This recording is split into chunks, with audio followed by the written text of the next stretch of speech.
6 मई 2024 को प्रियंका गांधी उत्तर प्रदेश के रायबरेली पहुंची और कार्यकर्ता सम्मेलन में हिस्सा लिया। एक दिन के लिए अमेठी आई, 5 मीटिंग की, हर विधानसभा में 1 मीटिंग, और बाकी समय किशोरी जी और मैंने उनके चुनाव का संचालन किया और पूरा प्रचार किया।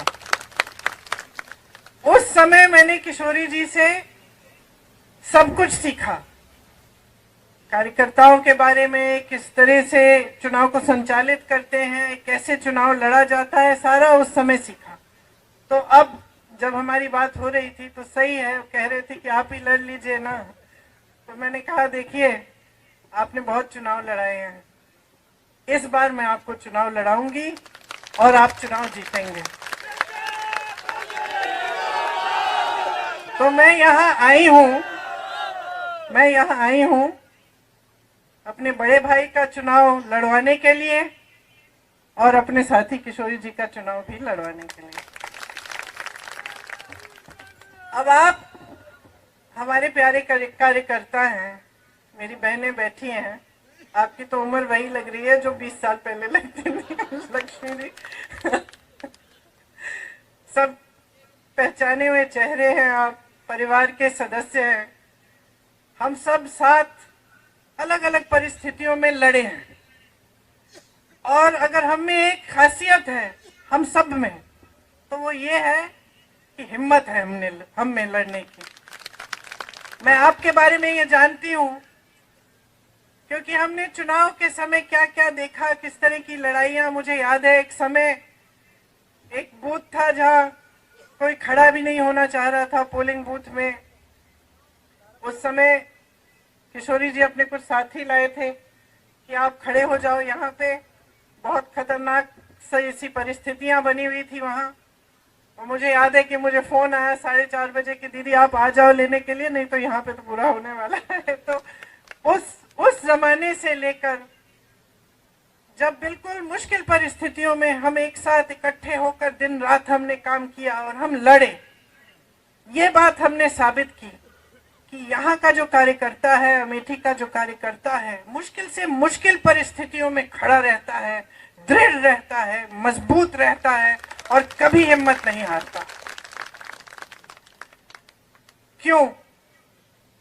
ये गहरी बात है, आपको गहराई से समझना पड़ेगा कि ये क्षेत्र क्या है और इसका इस देश में महत्व क्या है, इस देश के इतिहास में महत्व क्या है। किशोरी जी ने जिक्र किया किसान आंदोलन का। कौन सा किसान आंदोलन? जो मोतीलाल नेहरू जी और जवाहरलाल नेहरू जी के समय था, ब्रिटिश साम्राज्य के समय। पहली बार जब मोतीलाल नेहरू जी और जवाहरलाल नेहरू जी गिरफ्तार हुए तो यहीं रायबरेली में हुए। जब वो किसानों के आंदोलन में शामिल हुए तो ब्रिटिश साम्राज्य ने उनको गिरफ्तार किया।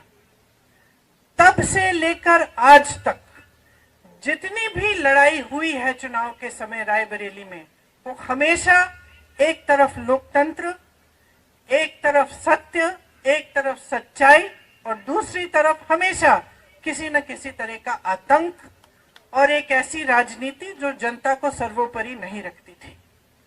और हमेशा इस लड़ाई में आप खड़े हुए हैं लोकतंत्र के लिए।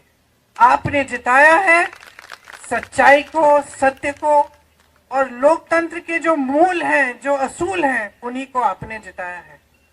कभी कभी आपको लगा कि आप नाराज हुए शायद, तब भी आपने सही रास्ता दिखाया।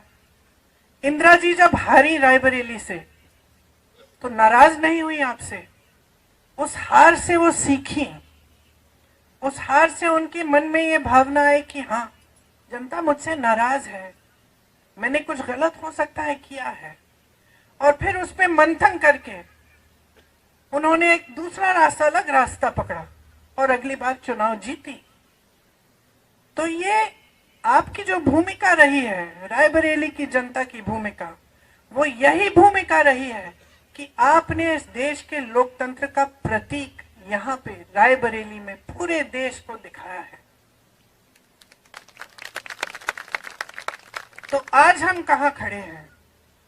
आज देश की परिस्थितियां जो हैं कई स्तरों पे उनसे अलग नहीं है जो उस समय ब्रिटिश साम्राज्य की ने परिस्थितियां बनाई थी।